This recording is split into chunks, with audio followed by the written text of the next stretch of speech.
अच्छा शान भाई, आपने अभी कमीशन की बात की है तो ये एक मिथ और भी पाकिस्तान के लोगों के जहनों के अंदर पाया जाता है। बड़े रुपये आ रहे हैं जिनको और मेडिकल कंपनियां, फार्मास्यूटिकल जो कंपनीज हैं बाहर बैठी हुई हैं वो भाई पैसे दे रही हैं इनको।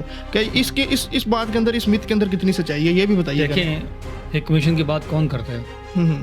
वो बंदा जो ऑलरेडी खुद भी कमीशन ले रहा है। कौन सा फील्ड है जो कमीशन नहीं ले रहा है? पहले नंबर पे ये बात करते हैं। वो मैं इसका जवाब बिल्कुल दूंगा।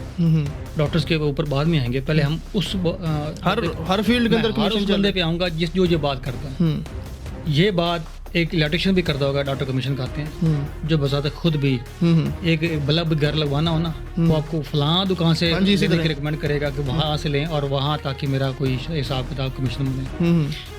वो प्लम्बर बात करेगा जो आपको मुस्लिम शावर लेने के लिए वहाँ भेजेगा जहाँ से उसके कमीशन। आपको वो हाजी साहब कहेंगे, माशाल्लाह वो अल्लाह माफ़ करे, मैं वो नहीं करना चाहता, हर वो हाजी साहब भी कहेंगे जो दिन भर जो है अपनी इसी गला, अनाज, इन चीज़ों में, खाने पीने की चीज़ों में वो अपना कमीशन बचा के और चीज़ों को आपको सेल करके शाम को वो डॉक्टर की कमीशन पर बात करेगा। कमीशन कौन नहीं लेता? मुझे ये बताएं, एक नामवर जो है कुछ स्कॉलर या कोई एक सेलिब्रिटी को देख लें, उसको कोई एक कंपनी एक अपने प्रोडक्ट की प्रमोशन के लिए, जैसे आजकल मल्टीविटामिन बहुत सारे आए हैं, वो किसी भी एक बंदे को कह देते हैं कि जी ये मल्टीविटामिन की तशहीर करनी है, हमने प्रमोशन करनी है, ये कर दें।